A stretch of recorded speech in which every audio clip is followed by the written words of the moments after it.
Well, hey YouTube, Whiskey 3 Charlie Tango, W3CT, your good old friend Jack. Guys, we haven't done a video in my kitchen for quite some time. And I was trying to think back this morning, when was the last time I did a video in the kitchen?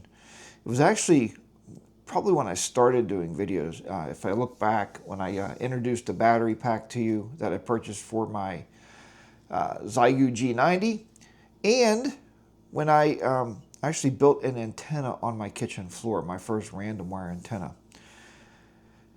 So that was quite some time ago. But today I wanted to introduce you to obviously the title and the thumbnail gives it away, but a new product that I purchased. And I believe this is a tool that every ham operator, especially the ham operators out there that like to do a little experimentation. This may not be for you if you're just one of those guys that throw an antenna up, connect it to your radio, and you go to town communicating, which is absolutely fine. But as many of you know out there, I am an experimenter. I like to try different things and see how they work out. So what am I talking about today? Well, let's look at this new product right after this.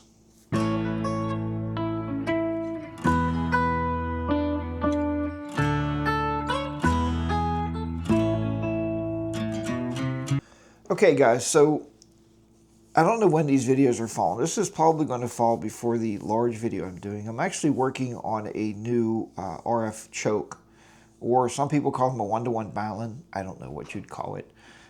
I told you in a past video that my choke, I'm going to show a picture over here so you know what I'm talking about anyway, was heating up. And during the 160 meter contest, I was sending a lot of CQs out on CW, so I was pushing 80 watts through it, which is a fair amount of power on CW, and it actually heated up because the core was too small. So I started to rebuild that thing, and that's a video you'll see coming up here very soon. I'm putting that together. It's a very lengthy video, so I have to do a lot of editing.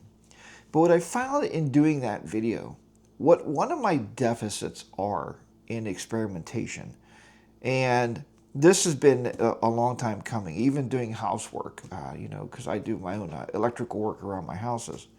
So what are we talking about today? And, you know, just hear me out. The Crenovo, okay? Crenovo. And it is a digital multimeter. That's what we're talking about. So if you're a ham operator and you like to experiment, you need a digital multimeter. You need a good one. I had one, guys, it was so cheap it was like, I couldn't even verify wiring going across a toroid. So I thought, well, I got some gift cards for Christmas and I bought this on Amazon. So there will be a link, and this, I did purchase this. There will be a link in the description below so you can maybe pick one up yourself. I think it was like 40 bucks. So it's not a fluke, a fluke.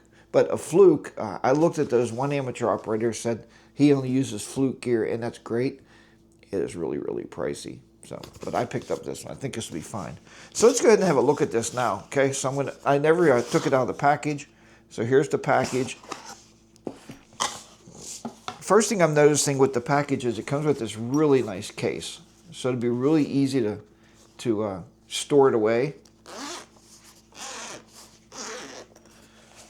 Okay. It does come with something you don't see very often anymore. Of course, you know, you'd have to use your glasses, like, you know, getting older. So I would need my glasses to read this thing.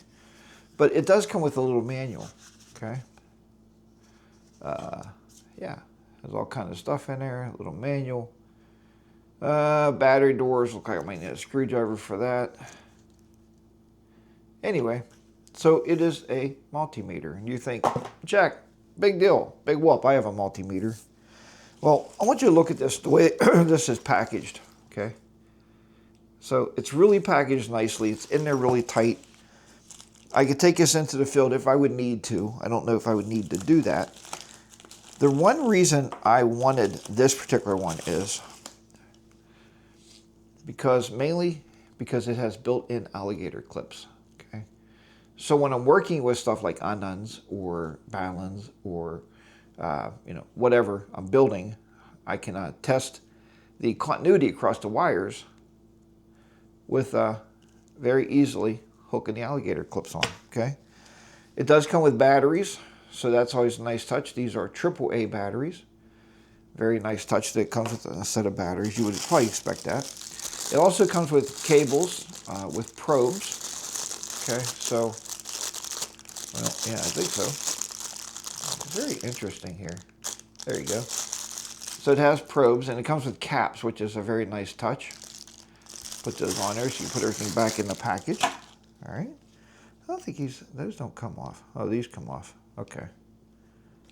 So these ones that plug into the multimeter itself has caps on it also. Okay, if you can see those. And they actually come off. So that's really a nice touch. Okay. Then again, I haven't taken this out of the package yet, but here's the multimeter itself. The star of the show today. One thing I wanted this for was, I thought this was cool, it has the stand on the back. So you can stand it on the desk and do some testing. I think that's very important. Okay guys, but the multimeter itself does come with this really nice flip out stand on the back here. So you can stick that on the desk and have a look at, you know, as you're doing your testing, it can be sitting on your desk. So that's a definite plus, because always laying down like this, you can't always read the meter itself. Now, there's not much to this thing. If you look at it, there is a knob. Pretty solid feeling knob. Okay, there's some function buttons. There's a range. Because this thing will do hertz, but I imagine that's like hertz as far as measuring frequency in a power line. Okay, not so much hertz like antenna hertz. I don't think that's the same thing. But it has milliamps, microamps, regular amps. The big thing I need is the ohm meter to test, you know, for conductivity across wires. Okay, so I need the ohm meter. And one thing I liked about this, and I don't know yet without trying it, but it's supposed to have a tone in it. My other one didn't. And I see some of the guys like the touch wire to beep, and you know you got it. It's conductive. Okay, so that's what I need. All right, so let me go ahead. We're going to turn the camera around here, and we're going to attempt to put batteries in this thing without really reading the directions. See what happens.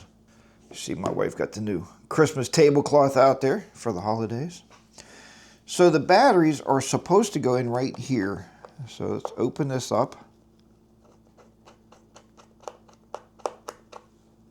Oh, maybe. Well, let's see here. Oh, there we go. Okay, you got to pull that up. So you pull the stand up and remove the battery screw. Okay, there you go. That's where the batteries go here.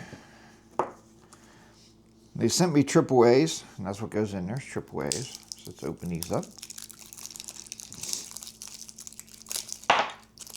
Again, this is, you know, the old jack way. Don't look at the directions. Of course not. Why would I do that? Right. Okay, we know how these go in because, you know, there you go. Ground always goes to the spring. All right, put this back on here. See if everything will click back in there right. Okay, see if we can get the screw right back in.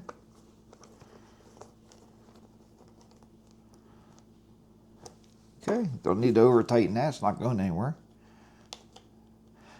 This is the stand I was telling you about. Okay, so you can see how that works, really nice. Turn it on. Oh, I heard an audible tone, that's good. So there's DC, now is there a light? Oh, look at that, beautiful light on the back of that thing. There's the ohm, there we go.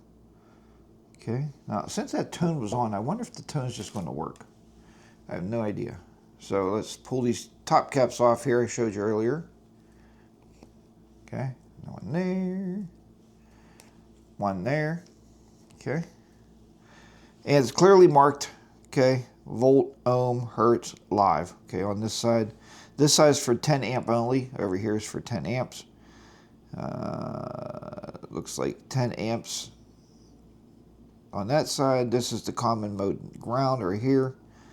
So that would tell me, okay, first let's untwist the bread tie. Is that what you guys call this too, a bread tie? Huh, who knows? Anyway, the bread tie. Okay, there's the cables. So I got the caps off both sides, so just plug them in. Plug the red in. And if you touch the two leads together, there you go. Okay, now where's the audio at? I have no idea. Let's look at function. Function, auto. It looks like an audio right there.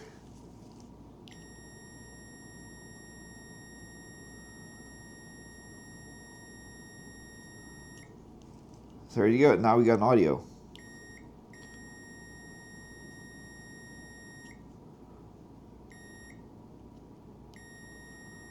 There you go.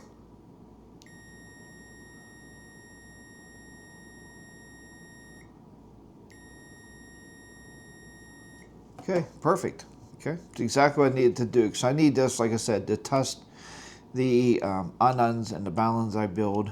So, or the 49 to 1s, or the 36 to 1s, or the, you know what I'm talking about.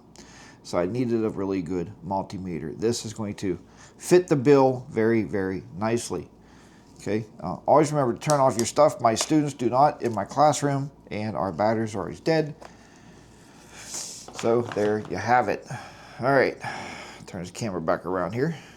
Okay guys, well I hope you've enjoyed that video. As I said, I never know if I'm going to record, but I did get this new piece of gear in, and I really feel that this is something that, you know, you as a ham operator or you as an experimenter definitely want to be able to, you know, you need a good multimeter when you're building things. It's just really, really critical, especially when we're using magnet wire and all the wires look the same, right? Usually when I build like my 9-to-1 ununs, I use color-coded wires, so I know which wire is going where. But when you're using magnet wire, it's all basically copper and, you know, coated. So you really, it just looks the same. So you have to be able to test the continuity of the wires to find out which wire goes where. So guys, thank you so much for watching this video. Hopefully it was helpful. For this actually multimeter right here that I purchased, as I said, I purchased this. I have no affiliation with this company, but it looks like it's going to be a fine tool for me, and it's going to last for years. So I'm going to put a link in the description below. If you wish to purchase it, please do so and use that link. I would truly appreciate it. And I will talk to you next time. Take care, everybody. It's just Whiskey 3 Charlie Tango, W3CT, your good old friend Jack, here in the Jack Kitchen. It's not a new place for filming for you. Haven't been here for a long time. I will talk to you next time, everybody. 73s. Hope to catch all of you on the airways. Bye for now.